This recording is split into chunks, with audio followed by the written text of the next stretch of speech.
Welcome to the Kenny Pickett Show, Panther-Lair.com, presented by WellHive. I'm Chris Peak from Panther-Lair.com. He's Kenny Pickett, of course. And Kenny, I was actually looking. We only have like a couple more of these left. Our schedule, we're almost running out of time. I know you guys only have 2 games left, but does it feel like this season is flown by? I mean, I don't know. How is it from your perspective on things? Yeah, it's kind of been a whirlwind season, especially when you're winning. Everything just goes so much faster, and you had a short week with North Carolina. So it's almost like you played 2 games and was like 5 days, whatever. So you blink and then that's 2 weeks done, and now we have 2 weeks left. So it's crazy, and we have probably obviously the biggest game of the season so far, with Virginia coming to Heinz Field. So we're all really excited. You had that short week at the Thursday night game. I mean, did you do anything good over the weekend? I mean, did anything exciting? Did you have some fun over the weekend? How'd you use the time off? Great weekend. I was able to go home and see my girlfriend. I haven't seen her in like 5 weeks. So it was awesome to see her. I got to see her team win their first round in the NCAAs. Saw my family, saw some friends. So yeah, awesome weekend, kind of good mental reset, and ready for the last push of the season here. Did you encourage your teammates, like, guys, everybody just get out of here, just go relax, take a little time off? Absolutely. I mean, you need to, especially coming off a short week. It's a long season, and you really need those, a day or two to kind of just have like a mental reset. And it's amazing how much better you feel coming off that. Getting back in the facility, you used to kind of see it's kind of everyone's rejuvenated and has a lot of energy, and they're focused and ready to go. No, I mean, I know you tried to take a little bit of time off, but on Saturday night, did you guys watch the Florida State Miami game? Did you keep an eye on that one? I was at the dinner, with my girlfriend. It was on at the bar, and we were watching.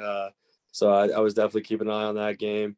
Got a chance to watch a couple other ones. It was a great day of football. It's nice when you have your game on a Thursday or Friday. You go get the win, and then on Saturday you kind of just kick back, enjoying football for a little bit.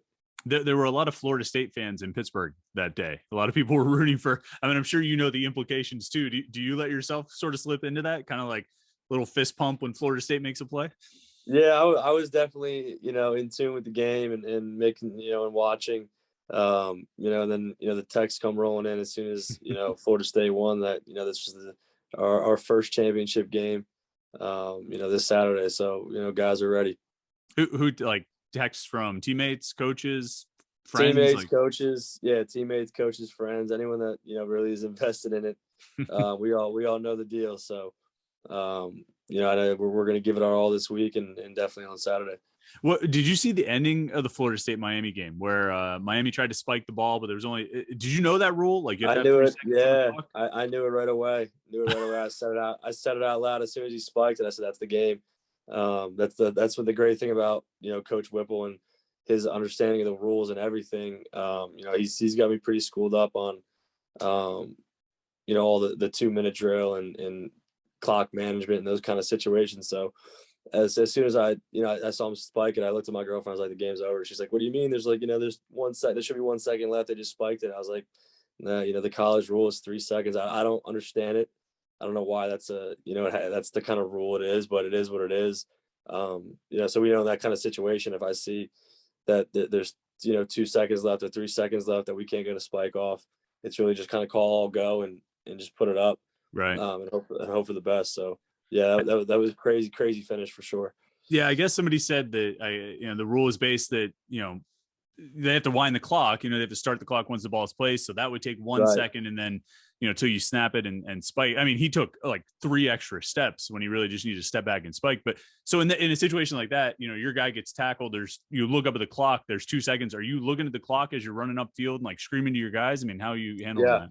Yeah. No, so I mean, perfect. Like best case scenario, you see your guy get tackled. He has to make sure he doesn't throw the ball to the official. I mean, that's another thing that we've watched as a team. We've seen guys toss the ball to the official. He drops it.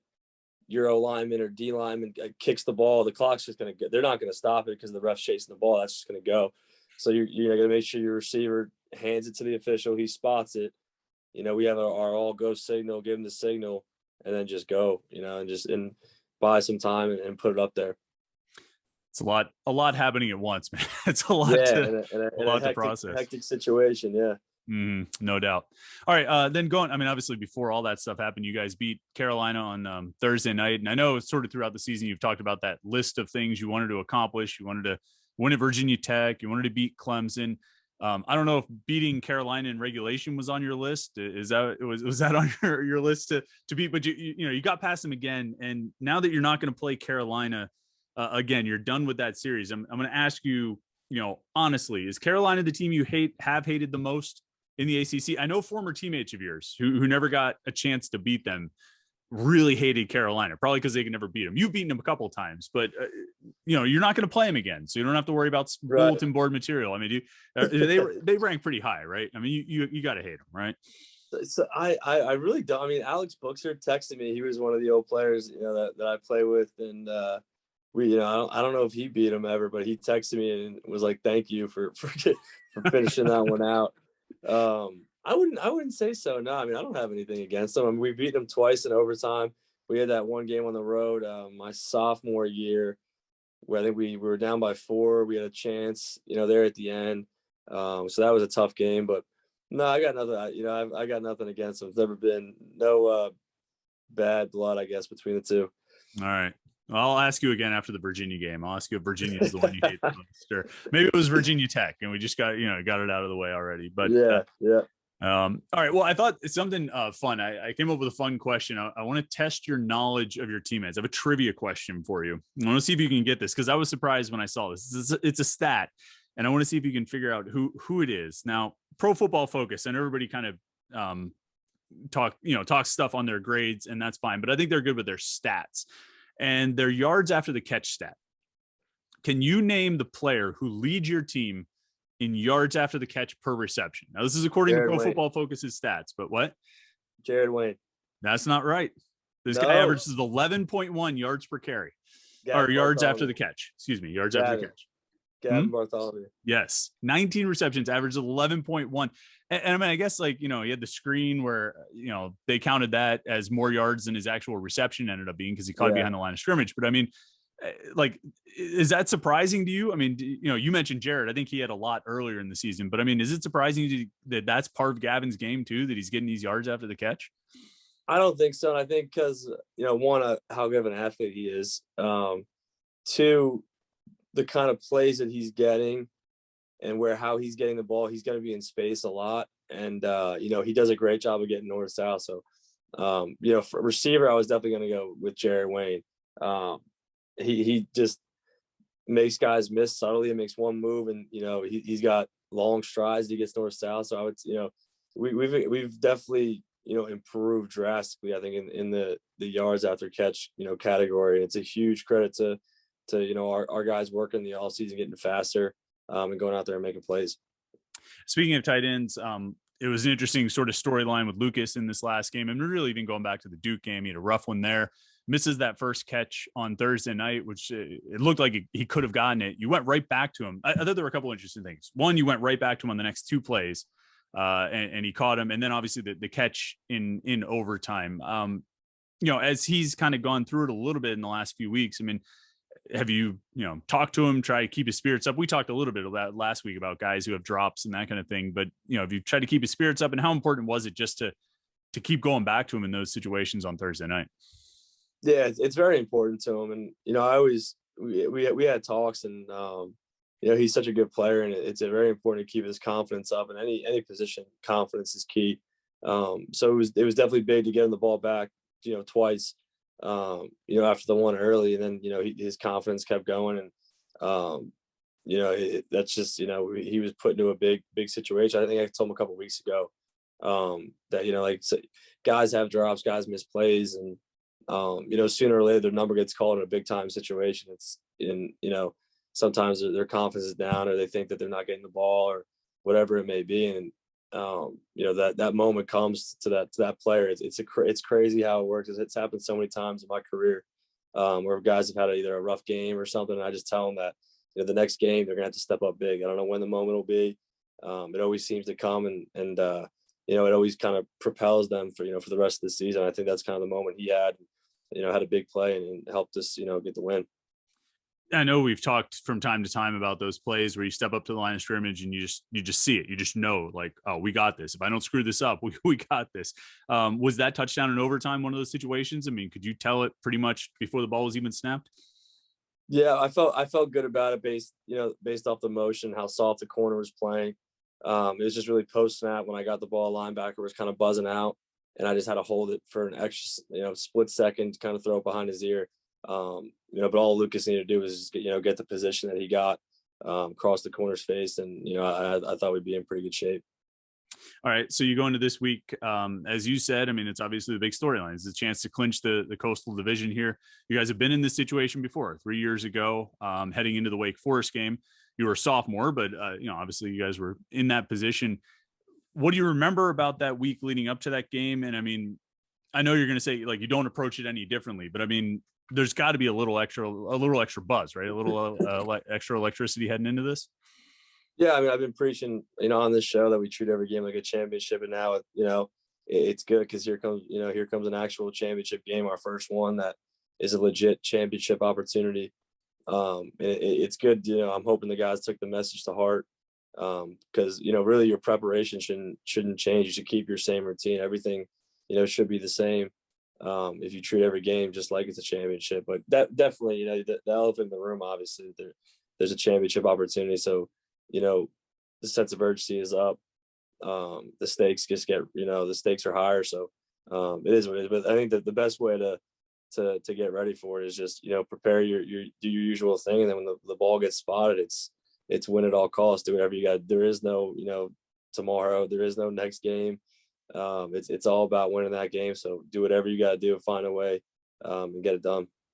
It's kind of was that sort of your mentality? You had a scramble on third down and overtime on Thursday night. I mean, I noticed you didn't slide on that one. I'm pretty sure you put your head down and just kind of plowed through some guys.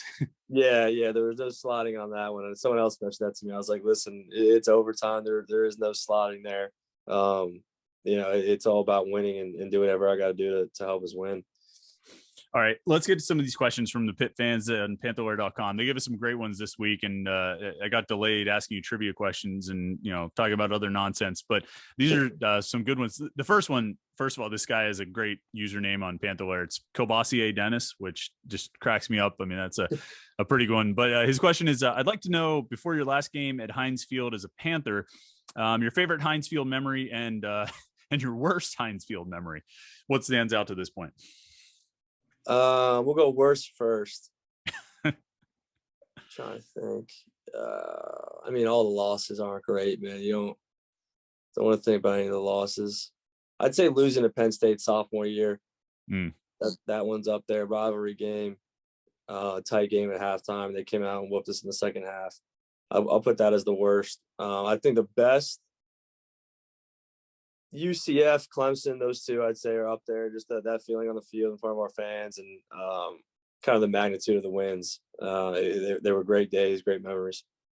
I think somebody it might have been Jim Hammett, who writes for us at Panther-Lair.com, pointed out that you have thrown a game-winning touchdown pass at Heinz Field. You've run for a game-winning score at Heinz Field, and you've caught a game-winning reception in Heinz. I mean, I don't know. I guess somebody pointed out, like, why haven't you returned a fumble for a game-winning touchdown yet? Or I guess put you on kick return or something like that. But yeah, it's funny how that works out. All right. Estif2 asks, what drove the difference in the offensive performance between the first half and the second half against Carolina? Did they just make a lot of adjustments? Did you guys try and adjust a little bit? Is it just execution? What do you think was the difference there? Yeah, I would say execution, penalties, not taking advantage of opportunities that we did, like we did in the first half. A lot went into it. It was just one of those weird kind of strings of series where, we were, one guy away, and it just seemed like we just, weren't executing at the level that we needed to. And, that happens as part of the game. Just proud of the way, we came back in overtime and scored in, 4 plays. I knew if we scored a touchdown, our defense was going to go out there and finish the game the way they were playing and how at such a high level. So I think it was something that we needed though this season, winning one down the stretch like that and having some adversity and finding a way. Do you, you mentioned the defense, you get fired up, from a performance like that? I mean, everybody knows the storylines going in. They're talking about Pickett versus Howell. This is going to be an offense. It's going to be 58-55 and all. I mean, nobody expected them to play even close to what they did, only giving up 23 points. I mean, does that, as you're watching from the sidelines, are you getting fired up seeing them shut them down for like 5 drives in a row to start the game? Absolutely. I mean, we feed off how the defense plays. They feed off of how we play. So, it's great to have a team effort, and both sides are out there battling and playing at a high level. So, it's definitely, that was a special game for our team. And I think it'll only help us, down here, these last couple games. All right, DK 16,000 asks, how much time is dedicated to strength and cardio fitness during the season? And then he also wants to know how fast you can run a mile, a 5K, and a 10K. I like that last part of the question. I'm more interested. I mean, like, I want to hear what you do during the season for cardio and all that stuff, but I also want to know what your times are. Yeah, the times I have not run a mile since middle school, maybe. I have no idea. Long distance really isn't in too much of the program. Just the nature of the game is quick bursts of speed, and conditioning is all about, those bursts, and then you have a little bit of a rest time and you got to go again. So for my sport, it's just not, about long distance. It just doesn't really translate well. What was the first part of the question? Like, how much time during the regular season do you dedicate to like strength and cardio fitness? Yeah, I mean, we lift twice a week. And like a third day is kind of like a light recovery day. So really it's just maintenance. I'd say you're not really trying to get stronger. You're just trying to maintain your strength throughout the season. All right. Pitt fan 717 asks, and a lot of Pitt fans don't want to even hear this question, but have you watched the 2009 game against Cincinnati? Pitt's lost to Cincinnati in 2009. I have not. Don't You're plan aware on of it. Don't plan on it. Yeah. That's probably a good plan. All right. QH2P says, not sure this has ever been asked, but is there a story behind why you wear number 8? No story at all. I came in and that was my number that they gave me. I had my first season, had the Miami game, grew up wearing 10 because of Brady Quinn at Notre Dame, switched to 2 in high school. Maurice French was number 2. And then I had thoughts of maybe trying to go back to it, but, I felt, really comfortable with 8, kind of, started my career with it, made a name for myself with it, and wanted to ride it out. That 10. Yeah, I was trying to think. I was like, I think he used to wear something different. And 10, of course, it's Brady Quinn.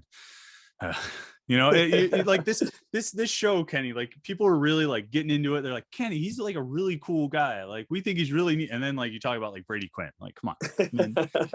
Let's see. We got to work. We got to polish this up a little bit, I think. But all right. CAS 74 says, with the 2 or 3 score lead in the second half, when do you start looking at the play clock and thinking about running off time and kind of, I guess, in a bigger question of like, what's the communication like as far as Coach Whipple saying like, all right, Kenny, like run this thing down to like 12 or 11 before you snap it? I mean, how do you guys kind of approach that? Yeah, I mean, he really doesn't tell me. Obviously, when you get down to 4 or 5 minutes, it's everyone knows that, you want to burn the clock. But I'd be lying to you if I said there was, we're up by 2 scores. There's like 10 minutes left and I'm going to take my time a little bit longer. I just have a sense. I have a good feel for how long plays take to call. If I have a shift in a motion, how much time I need to that. I know how to, when to break the huddle, and, and our guys don't know that I'm doing it. That's kind of I think the key. I don't want them to think that we're taking the, foot off the gas, the whole time. I just want to control it and, go on my time, but, they're still getting, going after them, and we want to, go score points. So I think it's just kind of a feel thing that, that I'll have. And then obviously the 4-minute operation that, we've practiced multiple times. All right, last one. And I like this question. I want to hear what you have to say about it. Bruno Pitt fan asks, what's the best trash talk line that someone has said to you where you just had a smile and just be like, that was a good one. Like you just had you couldn't like even get mad about it. You just sort of had to respect it. Yeah, I'm gonna be honest, like the trash talk, I really don't remember. It's just always just like, if someone says something to me, I'll say something back, or I'll say something first. But it's always just like in one ear out the other, because I'm like, I gotta go to another play and I gotta go. I don't know. I can't think of one. I can ask the Hogs, at dinner tomorrow. I'm sure there's plenty of things they remember. They have a lot more time. I'll see what they say. Do you ever pull the scoreboard? I mean, like if you guys are like winning a game and like a defensive guy like makes a play, or you ever just like, bro, we're up by like 3 scores. That happens all the time. That's an easy one where it's like, all right, man, like we're up by 30 or whatever. It's just, game's kind of over. All right, Kenny. Well, hey, man, I appreciate it. I think we even went long this week, but it was fun. Great stuff as always. Good luck on Saturday. Enjoy your last game at Heinz Field. We didn't even really talk about that. Maybe we'll get into it next week, but have fun out there. And we'll talk to you again next week. Sounds good, Chris. Thanks.